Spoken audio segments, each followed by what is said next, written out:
Bracket News.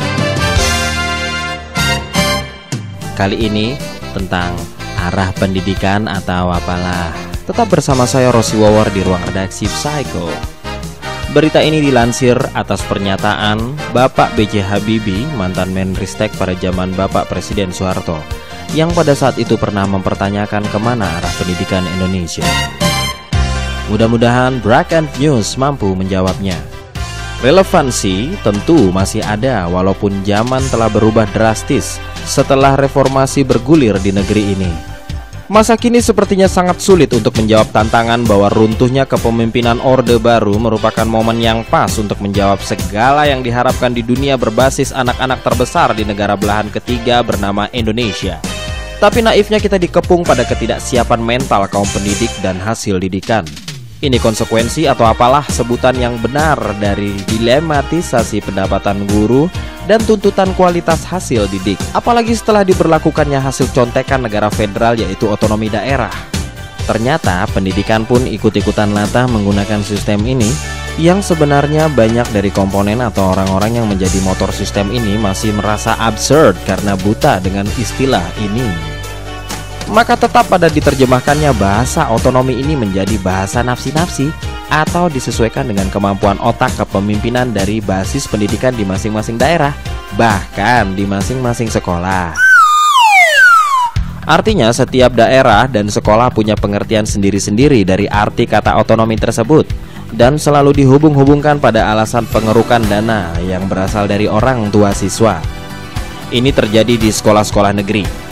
Bahkan menjadi alasan kaburnya pengelolaan keuangan sekolah karena sering dijadikan alasan kepala-kepala sekolah dan sharing komite basis pendidikan untuk terus berbuat maksiat di bidang pengadaan fasilitas sekolah.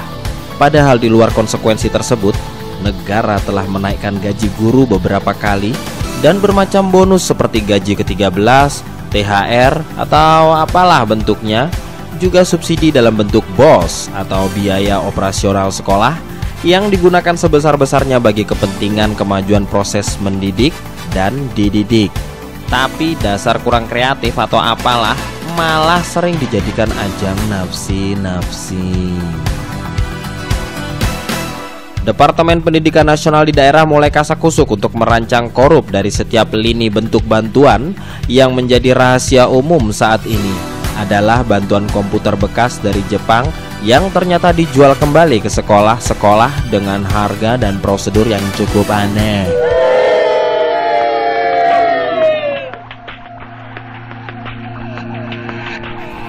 Bracket News Hunting Team lebih memilih untuk memberikan berita tinimbang memberikan info sekolah-sekolah mana yang mendapat bantuan tapi membeli piranti canggih ini, karena ini radio bukan kantor Badan Pemeriksa Keuangan atau kantor polisi.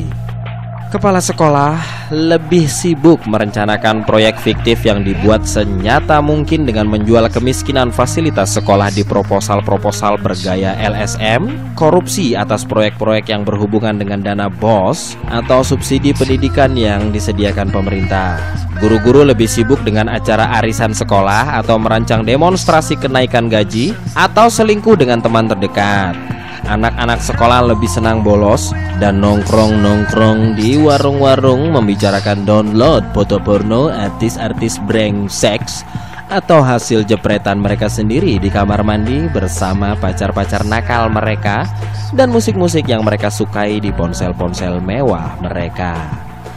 Tas-tas mereka penuh dengan catatan kecil hasil kopian yang diperkecil untuk contekan, buku bimbingan dan penyuluhan sekolah yang lebih dikenal dengan BP, penuh tanda tangan siswa bermasalah dengan kenakalan Masya Allah.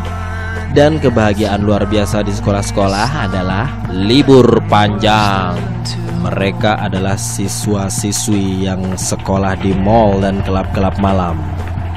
Maka jadilah arah pendidikan Indonesia masih pada tahap absurd dan sesat.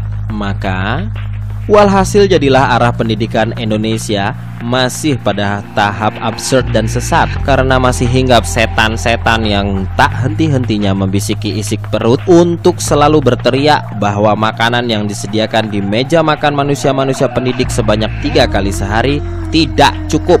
Atau membisiki mereka dengan pertanyaan-pertanyaan yang ditujukan pada pemerintah? Kenapa kebanyakan sekolah-sekolah swasta atau international school lebih bagus fasilitasnya tinimbang sekolah negeri, tanpa mencari solusi pengembangan sumber daya guru yang lebih efektif, tinimbang menghabiskan biaya negara dengan mengadakan seminar-seminar guru di hotel-hotel mewah dengan makanan berlimpah? Sementara guru-guru kreatif tinggal di dusun-dusun terpencil, sekolah-sekolah dengan sistem pendidikan deso. Merekalah guru-guru yang takut akan ancaman Tuhan bila ilmu yang mengalir dari perkataannya adalah akan menyesatkan siswanya. Di mana siswa-siswi yang sekolah belajar dengan pertanyaan awal, siapa nama Tuhan, berapa jumlah Tuhan, di mana Tuhan berada, apa yang Tuhan bisa, akuratkah perhitungan Tuhan, kemana arah pendidikan Indonesia?